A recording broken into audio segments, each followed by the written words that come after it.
Okay, now it's time for windows. If you're building your own windows, you have the luxury of sizing them to fit perfectly between the posts of your timber frame shed here. We got ours as kind of a bargain bin deal at the lumber yard, so we need to do a little bit of shimming on either side of the opening. So we just ripped down some 2x stock. As the windows go in, you'll need to run in and out of the shed to check reveals and alignment. So now is the time to get the sill and girt out of the doorway. I'm not going to bother with flashing tape over the nail fins on the windows. This shed isn't living space and doesn't have any sort of weather barrier like felt paper or house wrap, so I'm simplifying our window installation.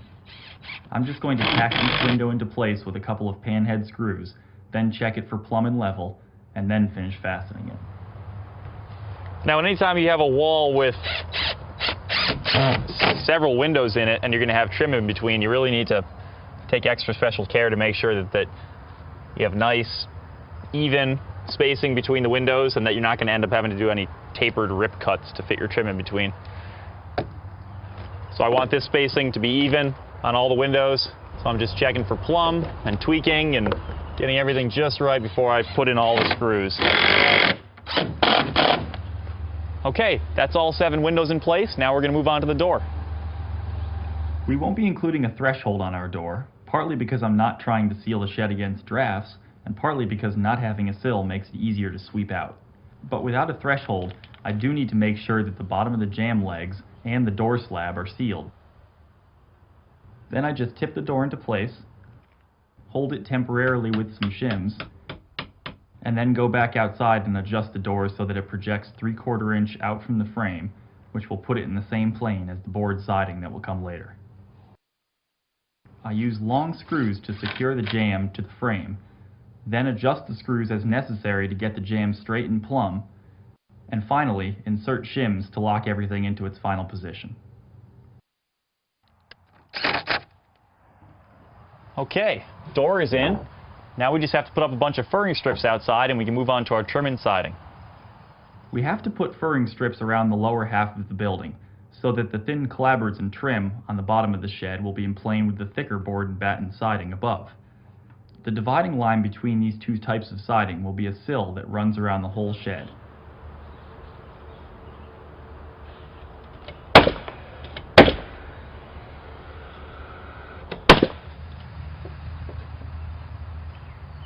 Okay, I'm just putting up my furring strip and I'm spacing the top of the furring strip down 2 1/8 inch from the top of this girt that runs around the whole building. And that's because I'm going to stick a sill extension here, and that's going to sit right on top of my furring strips. I'll show you that in a second.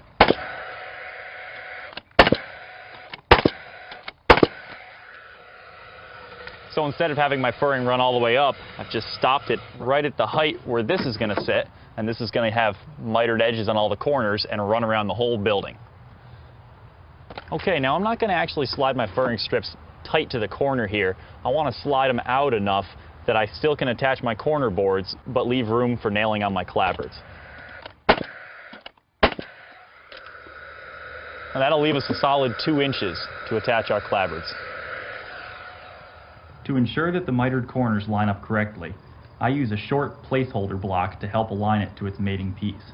Then I fasten it to the vertical furring strips below. Once the sill is installed on both gables, fill in with the longer piece.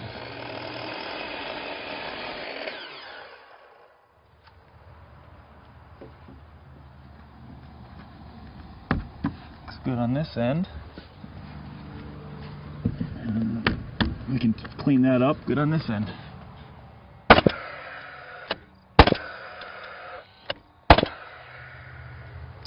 Okay, I've got my sill nailed on with framing nails all around the building, but I am going to come back and hit the corners with screws. And that's for a couple of reasons. One, I don't want to blow out these corners by accident if that nail follows the grain and pops out the top, ruining my work.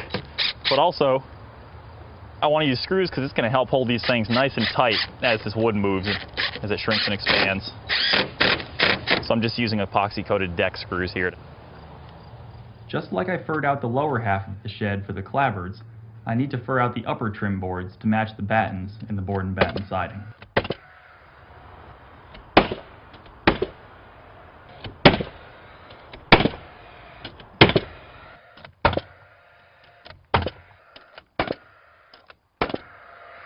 Okay, that does it for the furring. Now we're going to move on to the trimming and siding.